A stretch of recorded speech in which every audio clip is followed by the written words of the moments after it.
The story of Tamar and Judah may not be a familiar one to you. I'm not going to read the whole thing for us. You can find it in Genesis 38, and I do recommend it's a great read. Not particularly family friendly, so maybe not one you want to read around the brunch table today, but it is a great story. And the fact is, Tamar, she gets a bad rap. She gets a bad rap, not because of the story itself necessarily, but because of how often she's remembered. If you know anything about the story of Judah and Tamar, you might know that Tamar disguises herself as a prostitute and then sleeps with her father-in-law. Not a great series of actions, no matter what the rest of the story says, right? Kind of questionable to start out with. But actually, the rest of the story does give us a little bit of insight into what was going on with Tamar, and I'm really excited to share it with you. Because as I was reflecting on this story to get ready for this morning, I, like many people, judged Tamar. I judged her, and I thought of her basically as the broken, sinful woman. Now the Spirit's going to speak. The broken, sinful woman who is included in the genealogy of Christ, mainly to show that God is gracious and can work for broken people. And I still think that's true. But there's a little bit more to it. Tamar is judged in her own story, too, actually. First, she's judged by her father-in-law, Judah, because Tamar marries his firstborn son, and the son dies before they're able to have a child. And so Judah, following this ancient tradition, tells his second son, go marry your brother's widow and produce a child. You have to continue the family line. But then his second son also dies before they're able to have a child. And so Judah judges Tamar and basically says, I think she's cursed. And he did have another son, but instead of marrying Tamar to his last son, he says, go back to your father's house, live as a widow, and wait for my youngest son to grow up. But he never intends on letting her marry him because, again, he's judged her to be the problem. He thinks that if she marries his youngest son, he's going to die too. So he basically, stamps her forehead, defective merchandise returned to sender, and sends her back to her father's home with this promise of marrying a man that he's never actually going to let happen. And by doing this, actually, Judah was opening Tamar up to extreme societal judgment also. I mean, this idea of being married twice and now going back to live with your father and not having had a kid in this time period, total shame. Maybe you've had a point in your life where you've been judged really, really unfairly by people who didn't know the story. It gets worse for Tamar. She gets judged again in her story, this time for something she actually does do.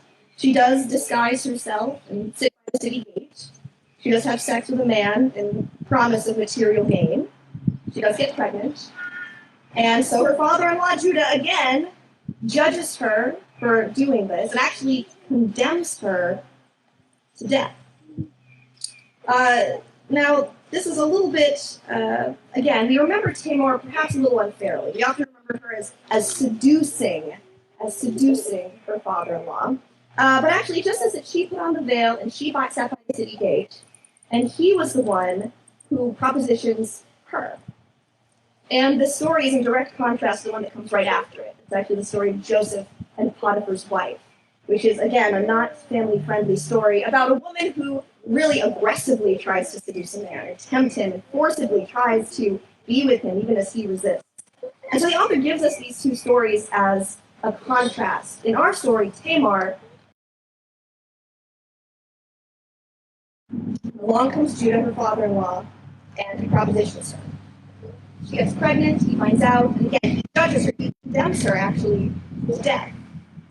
Judah doesn't seem super duper interested in his own accountability here for his own moral failures in this arena. I wonder where Tamar got the idea in the first place that her father-in-law might be interested in a harlot. He doesn't seem particularly concerned with the innocent child that Tamar is bearing that would also face the consequence of his judgment. The fact remains, this judgment that Tamar faces, as Judah says, you've committed this act, you need to be put to death. It was based in reality. Tamar did do those things, and now she's facing that judgment. Have you ever done something that was wrong, and you had to face up to it, maybe even publicly? While Tamar is judged yet again, as she's being brought forth for her punishment, she actually reveals to Judah he's the one who fathered her child. She was wearing that veil, so he didn't know, but now it is open and there's no denying it.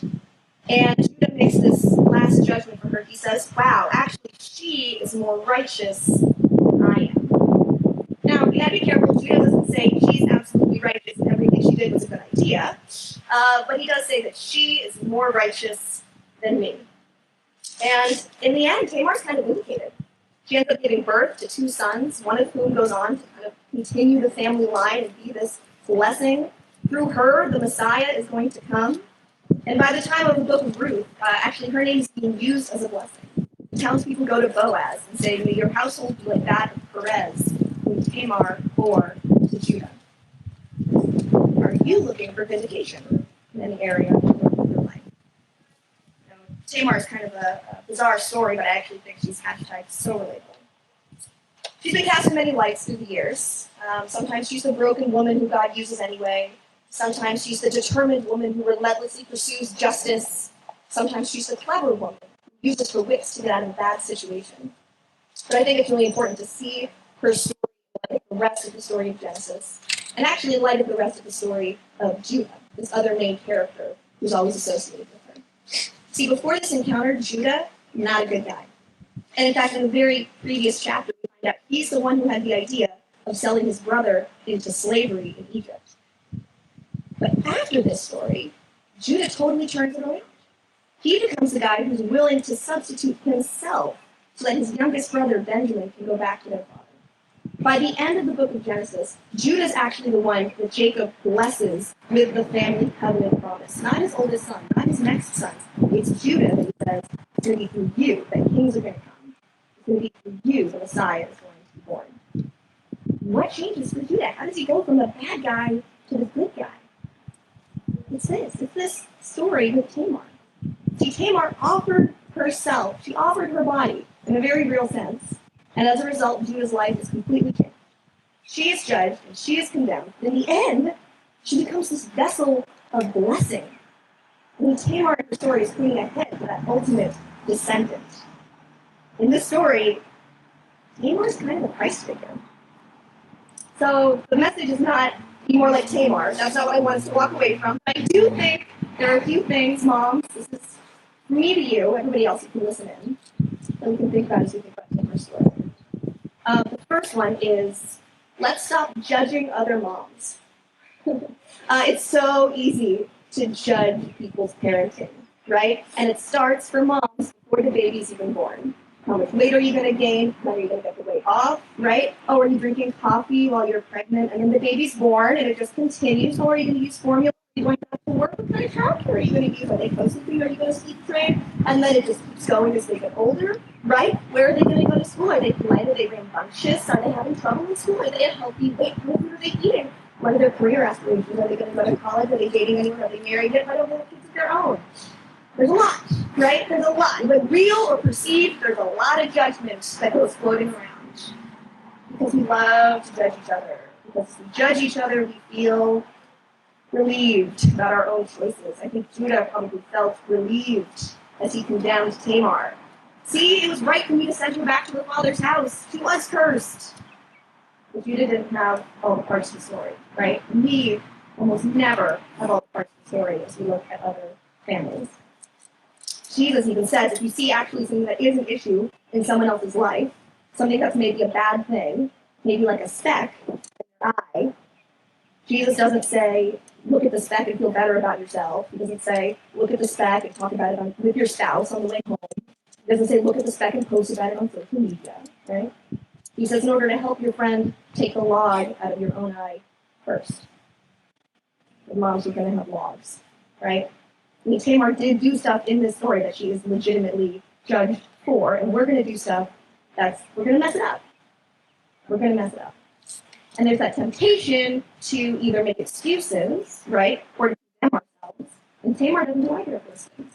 She doesn't come up with a list of excuses for why she put on that veil and sat by that gate. She doesn't let herself be condemned unfairly. And so we, on this side of the cross, we can look back to her ultimate descendant.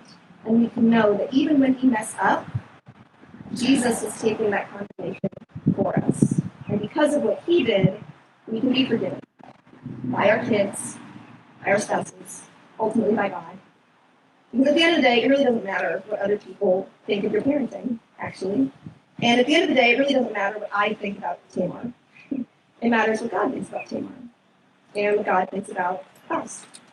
And if your faith is in him, it says that he is the ultimate judge, and he sees you as his precious and wonderful child, holy and dearly loved. So moms, that's my hope for you.